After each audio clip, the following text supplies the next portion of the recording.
Hello കൂട്ടുകാരെ, ഇന്ന് നമ്മുടെ 10ാം ക്ലാസ്സിലെ ബുക്കി ലെസണിലെ 3ാമത്തെ പാരഗ്രാഫാണ് ഇവിടെ എക്സ്പ്ലനേഷൻ ചെയ്യാൻ പോകുന്നത്.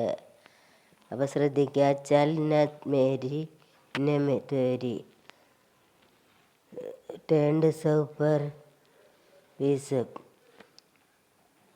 അതായത് ഇന്ന തേരി ഇന്ന മേരി, എൻ്റെ കാര്യം എടുക്കണ്ട, എൻ്റെ കാര്യം എടുക്കണ്ടെന്ന്. 200 per പീസ് 150 രൂപ.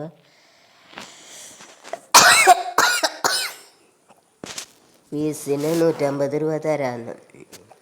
അച്ഛാ ദീദി, ശരി ദീദി, ടീക്ക് ശരി, ലോ എടുത്തോളൂ, രംഗ് പസന്ത് കർ ലോ, നിറം ഇഷ്ടപ്പെട്ട നിറം എടുത്തോളൂന്ന്. രംഗ് എന്ന് വെച്ച നിറം. കുച്ച് സോച്ചത്തെ ഹുയെ ഉസ്നെ കഹ, കുറച്ച് ചിന്തിച്ചിട്ട് അവൾ പറഞ്ഞു. അവർ ഗട്ടർ പത്നിക്ക് സാമനെ, ആ കെട്ട്, ഷാളിൻ്റെ കെട്ട് പത്നിയുടെ അടുത്തേക്ക് നീക്കി വെച്ചു. പത്നീനെ 5 ഷാൾ അലഗ് കർലി, പത്നി 5 ഷാൾ എടുത്തു. അവർ മേരി ഓർ ദേക്ക രുപ്പയെ ദേനേക്ക ഇഷാര കിയ, എന്നിട്ട് എൻ്റെ നേരെ നോക്കി ആംഗ്യം കാണിച്ചു എന്ന്. ഇഷാരാക്കി ആംഗ്യം കാണിച്ചു.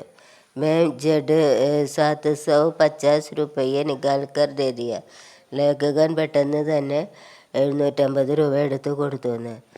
ഉസ്നെ ജാനെ കെ ബാദ് രാസ്തേ ഭർ പത്നി കി സുയി ഇസ് ബാത് പർ അടക് രഹി, അതായത് അവൾ പോയതിന് ശേഷം വഴി മുഴുവനും പത്നിയുടെ ചിന്ത ഈ കാര്യത്തിലായിരുന്നു. ഏക് ബാർ മേം ഹി ടേൺഡ് സൗ മേം മാലി, ഒരു തവണ തന്നെ അവളത് അംഗീകരിച്ചു എന്ന്. ഗൽത്തി തെറ്റായിപ്പോയിന്ന്. തോട തോൽമോൽ അവർ കർണ ചാഹിയത്, അല്പം കൂടി വിലപേശമായിരുന്നു എന്ന്, കുറച്ച്. അവർ മേരി സുയി, അപ്പം എൻ്റെ ചിന്തയോ അതീത് മെഞ്ച അടക്കുകയും, ലേഖകൻ്റെ ചിന്ത ഇപ്രകാരമായിരുന്നു.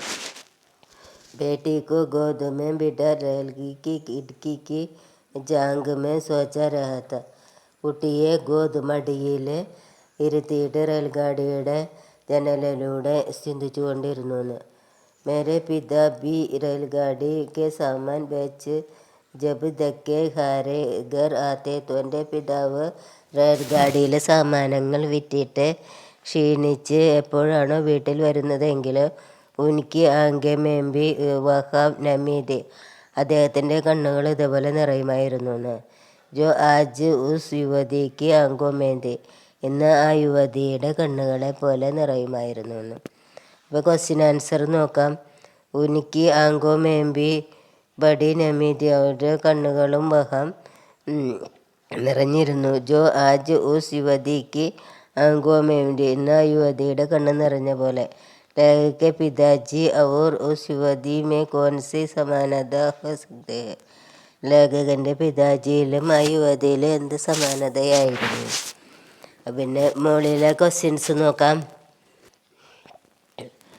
മാ വോ ഏക് ബാർ മേം ഹി 150 മേം മാൻ ഗയി, ഒരു തവണയും കൂടി പറഞ്ഞപ്പോഴേക്ക് 150 രൂപയ്ക്ക് അംഗീകരിച്ചിരുന്നു. ഗൽത്തിക്ക് തെറ്റായിപ്പോയിന്ന്.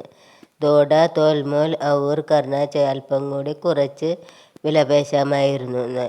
ഇസ് കഥൻ സെ ലോഗോं के किस മനോഭാവ का പരിചിത് മിൽതാ ഹൈ, ഈ പറച്ചിൽ ജനങ്ങളുടെ എന്ത് മനോഭാവമാണ് ചിത്രീകരിക്കുന്നത്. അടുത്തത് നമ്മുടെ ലേഖികയാണ് അജു ഗർബന്ത. ജന്മം 31 ഒക്ടോബർ 1971 ഈ ലേഖിക ജനിച്ചതെന്ന്. അപ്പം നോക്കുക. അജു ഗർബന്ത കാ ജന്മ ദില്ലി മേ ഹുവാ താ, അജു ഗർബന്ത കാ ജന്മ ദില്ലിയിലായിരുന്നു. വേ അധ്യാപിക, അദ്ദേഹം അധ്യാപികയും ലേഖികയും തഥാ റേഡിയോ കലാകാരിയുമായിരുന്നു. ലഘുകഥ, കവിത, സംസ്മരൺ ആദി വിധാവോ മേം കാര്യരത് ഹെ, അദ്ദേഹം ലഘുകഥ, കവിത, സംസ്മരണം മുതലായ മേഖലകളിൽ പ്രവർത്തിച്ചിട്ടുണ്ടെന്ന്.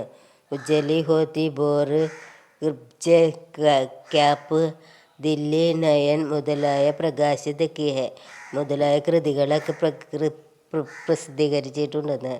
സാവിത്രിബായി ഫൂലെ സമാൻ സേവെ പുരസ്കൃത് ഹെ.